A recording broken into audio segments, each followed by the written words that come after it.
Hello అండి, welcome to my channel. ఈరోజు కారం బూందీ ఎలా చేసుకోవాలో చూపిస్తాను.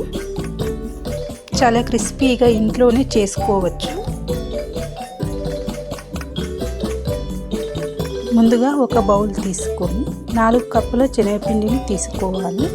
ఎక్స్ట్రా క్రిస్పీనెస్ కోసం 1 కప్పు బియ్యం పిండిని కూడా యాడ్ చేసుకోవచ్చు. ఈ పిండిలోకి కొద్దిగా సాల్ట్ని వేసుకోవాలి. పిండిలో నీళ్ళను కొద్దిగా కలుపుతూ ఉండాలి.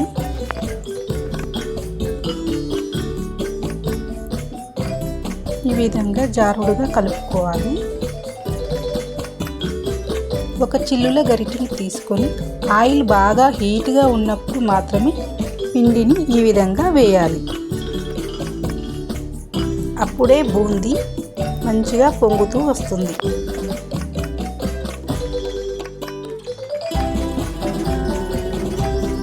బూందీ గోల్డెన్ బ్రౌన్ షేడ్ వచ్చే వరకు ఇలా కలుపుతూ వేయించుకోవాలి.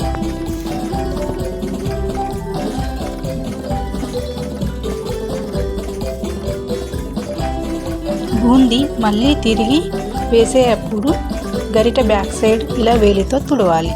అదే నూనెలో జీడిపప్పు, కరివేపాకు క్రిస్పీగా వేయించాలి. ఇప్పుడు బూందీ వేడిగా ఉన్నప్పుడే దానిలోనికి కొద్దిగా సాల్ట్,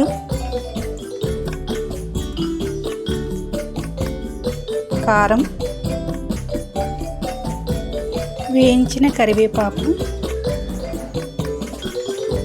జీడిపప్పు, కొద్దిగా పసుపు,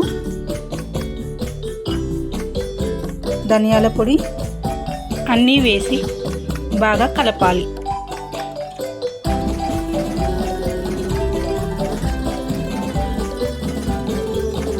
ఇలా ఇంట్లోని సింపుల్గా క్రిస్పీ కారం బూందీ తయారు చేసుకోవచ్చు.